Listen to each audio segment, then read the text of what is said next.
चुनाव के टाइम पे ही तो जाएंगे। चुनाव के टाइम पे राजनीतिक रूप नहीं, ये चुनाव के टाइम पर इसलिए जाएंगे ताकि सरकार को भी तो पता चले कि यहाँ पर कोई बैठा हुआ भी है। सरकार ने तो बिल्कुल अंधी सरकार हो गई है, बिल्कुल ऐसा कर दिया, किसानों को अदृश्य कर दिया है कि जैसे मिस्टर इंडिया का चश्मा इनके पास लगा हुआ है कि जब तक लाल कलर का गॉगल्स नहीं पहनेंगे इनको दिखाई नहीं देंगे किसान। बाबा क्या कर सकते हैं? बाबा क्या आर्टिकल 19 चेंज कर देंगे? बाबा कॉन्स्टिट्यूशन चेंज कर देंगे? बाबा लोगों को प्रदर्शन और प्रोटेस्ट करने से रोक देंगे? देश में पहले भी आंदोलन और बाबा की बात करते हैं। एक बात आपको बता दूं कि अगर बाबा के आगे से मुख्यमंत्री की इनसे पोस्ट छीन ली जाए ना, तो बाबा के अलावा और एक आम नागरिक के अलावा वो बता दीजिए क्या है। जब किसान वहाँ लखनऊ जाएगा, राजधानी पे जाकर धरना देगा और वहाँ पर जाकर एक एक व्यक्ति को बताएगा, वहाँ पर आम काम करने वाले लोग, वहाँ पर प्राइवेट जॉब करने वाले लोगों को भी पता चलेगा कि 8 महीने से ज़्यादा आंदोलन चल रहे हैं और किसान जो है वो सड़क पे बैठा हुआ है और सरकार गूंगी और बहरी हो चुकी है और अंधी भी हो चुकी है। ये भारतीय जनता पार्टी सिर्फ हिंदू और मुस्लिम के नाम पे राजनीति करती है, बाकी ये इनके पास रोजगार को लेकर कोई इनके पास साधन नहीं है। इन्हों का सिर्फ एक ही एजेंडा है कि इधर जवानी में पेपर देंगे, जवानी में जॉब के लिए भर्ती निकलेंगी, ठीक है, आप जाकर उसको भरेंगे बुढ़ापे में और जॉब मिलेंगी आपको सीधा ऊपर जाकर। ये भारतीय जनता पार्टी का एजेंडा है, क्योंकि ये एजुकेशन को लेकर, अनएम्प्लॉयमेंट को लेकर और उसके बाद में हेल्थ को लेकर कोई बात ही नहीं करते हैं।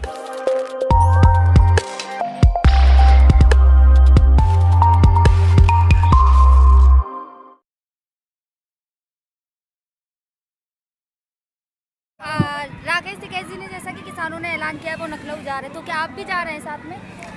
देखिए, देश के किसान जहाँ जहाँ आंदोलन करेंगे और उत्तर प्रदेश के अंदर आंदोलन करेंगे तो हम भी किसानों का साथ निश्चित तौर पर देते आ रहे हैं और उनका साथ देंगे और आखिरी समय तक देंगे उनका साथ इस लड़ाई में। लेकिन एक मंत्री तो ये भी कहती हैं कि किसान यहाँ पे राकेश टिकैत जी दूसरे किसानों को बदनाम कर रहे हैं, राजनीतिक का रूप ना दें आंदोलन को।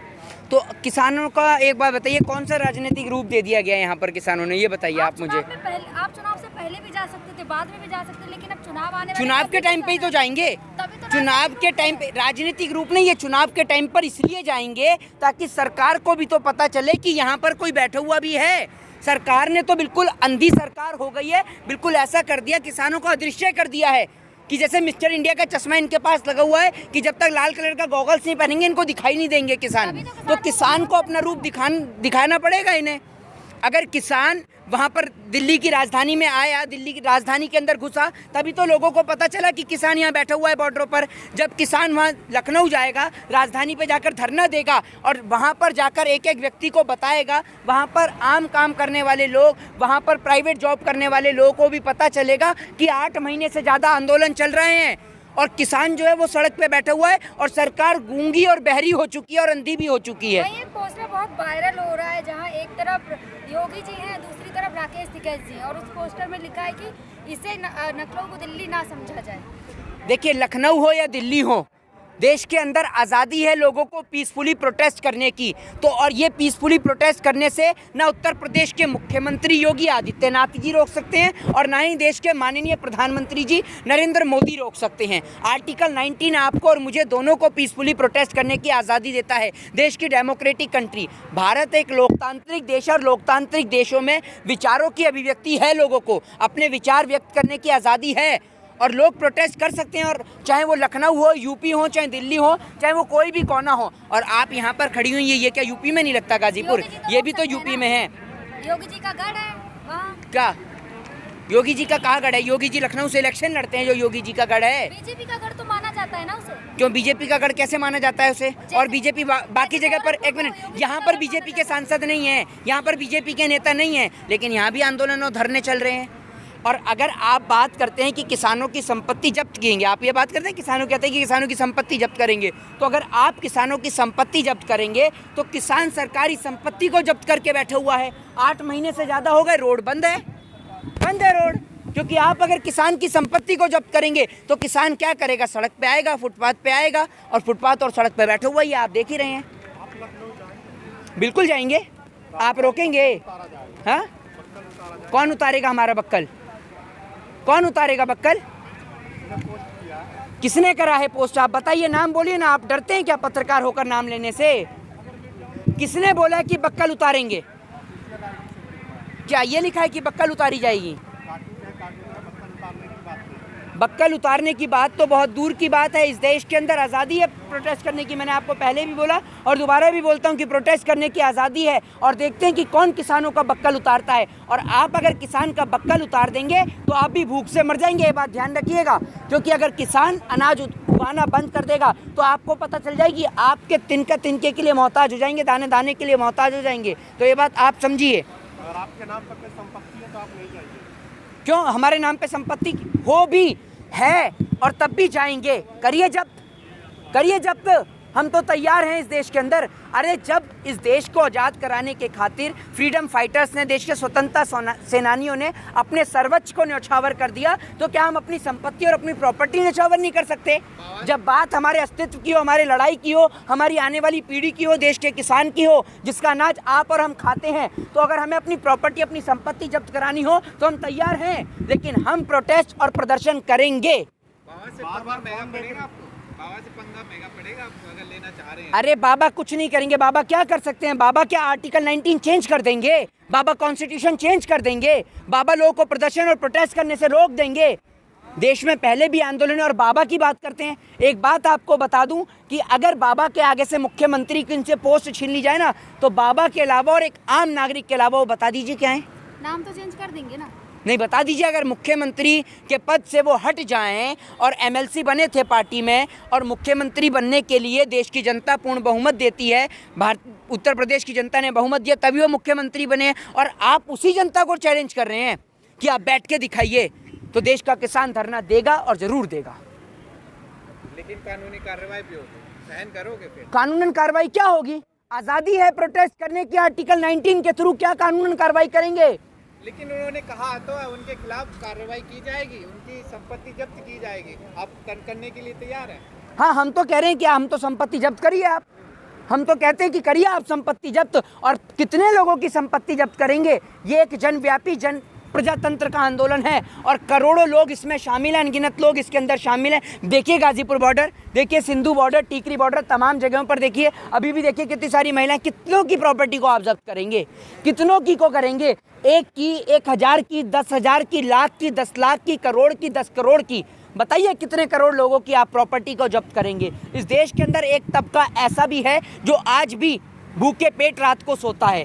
भारत एक और जहां मंगलयान भेजने की बात चलती है, इस देश के अंदर आज भी लोग भूखे पेट सोने को मजबूर हैं, लेकिन उनके भूखे पेट के ऊपर कोई बात नहीं होती। सरकार के पास में 2016 के बाद किसानों की डेथ का, उनकी आत्महत्या का कोई आंकड़ा सरकार के पास रिकॉर्ड नहीं है। लेकिन सरकार के पास ये रिकॉर्ड पड़ा रहता है कि राहुल गांधी क्या कहते हैं, अखिलेश यादव क्या कहते हैं, मायावती क्या कहती हैं और तमाम विपक्षी बड़े बड़े नेता क्या कहते हैं। पूरे जासूसी कांड ये करवाने वाली सरकार जासूसी पे लाखों करोड़ों रुपया खर्च कर देगी, तो देश के युवाओं के लिए क्या करेगी? आप बार-बार फोन देख रहे हैं, आपका फोन में जासूसी? किसमें? आपका फोन में? आपने अगर जासूसी की बात करी तो आप जानते हैं पेगासिस क्या है?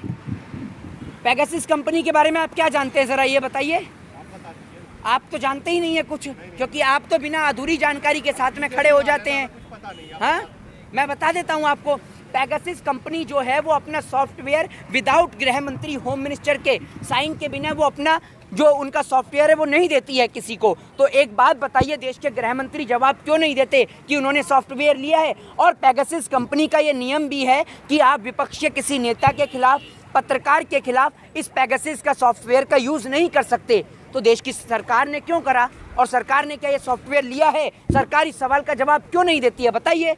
सरकार जासूसी कराने में लगी हुई है, करोड़ों रुपए इसमें खर्च कराने में लगी है। भाजपा की बेशर्मी और पेट्रोल के दाम दोनों बहुत तेजी से बढ़ रहे हैं और दोनों को रोकना बहुत ज़रूरी है। हाँ, जवाब देंगे, देश की जनता को भी देना पड़ेगा ना। और अगर इन्होंने नहीं लिया है तो इनको पेगासिस के खिलाफ कार्रवाई करनी चाहिए, यूनाइटेड नेशन ऑर्गेनाइजेशन में बोलना चाहिए इसको लेकर। क्यों नहीं बोलते हैं ये? चुप पड़े हैं। गृह मंत्री ने तो चुप्पी साध ली है।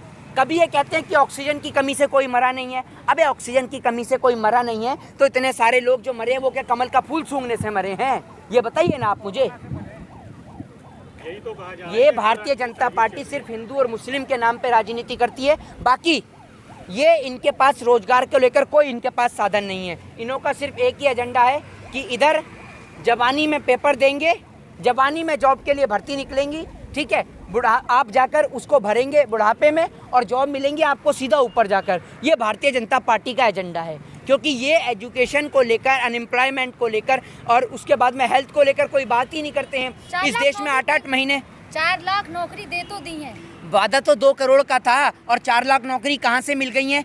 आप देख रहे हैं 1.5-2 साल से तो पूरे देश की इकोनॉमी ठप पड़ी हुई है। आपने नौकरी कहाँ से दे दी 4 लाख नौकरी? पोस्टर तो लगे ना, अरे पोस्टर में तो आप कुछ भी लिख दो। 3 साल से तो भैया कोई एग्जाम नहीं हो रहे इस देश में, बहुत कम एग्जाम्स हो पा रहे हैं जो गिने चुने एग्जाम्स हैं। तो आपने 4 लाख नौकरी कहाँ से दे दी? बता तो दीजिए। 4 अरे बिल्कुल झूठ बोलने में तो माहिर है, झूठ बोलने में तो माहिर है। अगर झूठ नहीं बोलते तो आपको 100 स्मार्ट सिटी भी दिखा चुके होते। बुलेट ट्रेन का सपना दिखाकर भारतीय रेल भी नीलाम कर दी इन्होंने। आप गाजीपुर बॉर्डर पे खड़े हैं, ये ना भूलें। कहीं आप भी समझे कि कहीं आप बुर्ज खलीफा पे खड़े होकर इंटरव्यू ले रहे हैं, ये ना भूलें। आप गाजीपुर बॉर्डर पे खड़े हुए हैं। देश का नंबर 1 स्टेट है क्या? कौन सा नंबर 1 स्टेट है? हाँ बिल्कुल है। महिलाओं के साथ बलात्कार अपराध के मामलों में नंबर 1 स्टेट है, आपराधिक घटनाओं में नंबर 1 स्टेट है, अपराध के मामलों पे नंबर 1 स्टेट है, देश में हिंदू मुस्लिम के नाम पर दंगे करवाने में नंबर 1 स्टेट है। और इस प्रदेश के मुख्यमंत्री बिहार बंगाल के चुनाव में बिजी रहते हैं और इनके प्रदेश में कभी आतंकवादी घुसते रहते हैं। जिस प्रदेश का मुख्यमंत्री लापता रहेगा वहाँ तो आतंकवादी घुसेंगे। और ऊपर से मीडिया वाले सवाल भी इनसे पूछते हैं कि आप आराम कब करते हैं। अबे भाई ये पूछिए कि काम ही कब करते हैं? ये काम ही नहीं करते कुछ। ये इन्होंने इतना काम करा है कि 100 नंबर को बदल के 112 कर दिया और इलाहाबाद का नाम बदल के प्रयागराज कर दिया। और देश के लोगों से निवेदन है, आप ये कह रहे काम नहीं करते, मोदी जी कह रहे हैं इतना काम किया है कि मैं गिनाना भूल जाऊंगा। हाँ। इतना काम किया उन्होंने। हाँ तो एक काम गिना तो देते खड़े होकर, ये सारे काम भूल गए आप। कुछ कराओ तो गिना भी दे। क्या गिनाया? तो था उन्होंने। क्या गिनाया था बताइए? शौचालय गिनाए, इतने शौचालय यूपी के अंदर बनाए पूरे देश की, खासकर यूपी। एक डाटा आपको बता देता हूँ, शौचालय की बात करिए। इस देश के अंदर 3000 से ज़्यादा लोग भूख से मरते हैं, ठीक है। और आपको एक बात बता दूं कि इस देश के अंदर 3000 से ज़्यादा लोग भूख से मरते हैं तो शौचालय बना दिया। खाने को रोटी नहीं है, 24 घंटे शौचालय में ही बैठे रहें क्या? आप बिना रोटी खाए आपको शौचालय में बिठा दूं क्या? ये बताइए आप कैसी बात करते हैं? देश में लोगों के पेट में खाने को रोटी नहीं है। एक और आप भारत को विश्वगुरु बनाने की बात करते हैं। हंगर इंडेक्स को ले लीजिए, हंगर इंडेक्स में भारत कौन से नंबर पे आ गया पूरा देश जानता है। तो देश के लोगों से निवेदन है कि समझें, विचार विमर्श करें और सोचें। जय हिंद, जय भारत, वंदे मातरम।